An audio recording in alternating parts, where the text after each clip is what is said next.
श्री गणेशाय नमः. महादेवांचे जे 11 रुद्र अवतार आहेत याविषयी शिवमहापुराणमध्ये शतरुद्र संहितेमध्ये याची माहिती दिलेली आहे.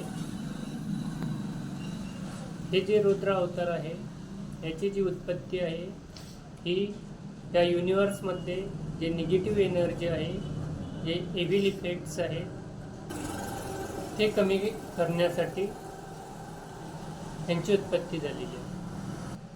या युनिवर्समधली या ब्रह्मांडामधली जी कॉस्मिक एनर्जी आहे ती बॅलेन्स करण्यासाठी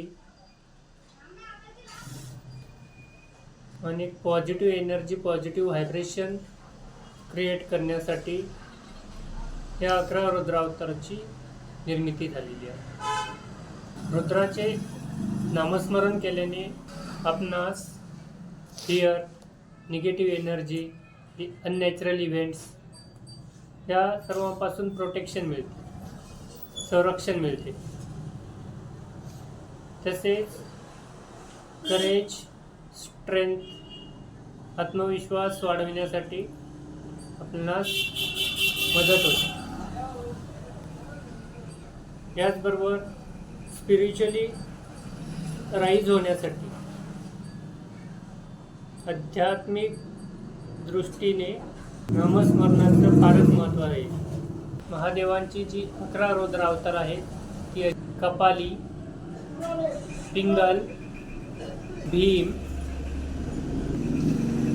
विरूपाक्ष,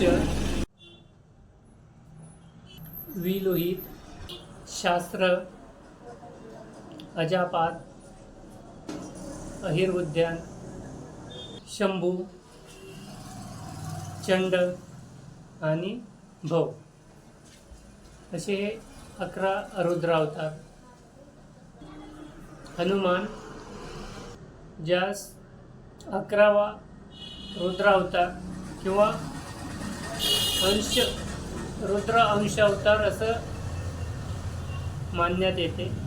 तर आत्मविश्वास, एनर्जी, स्ट्रेंथ इन्क्रीज करण्यासाठी रुद्र अवतार मदत करतात.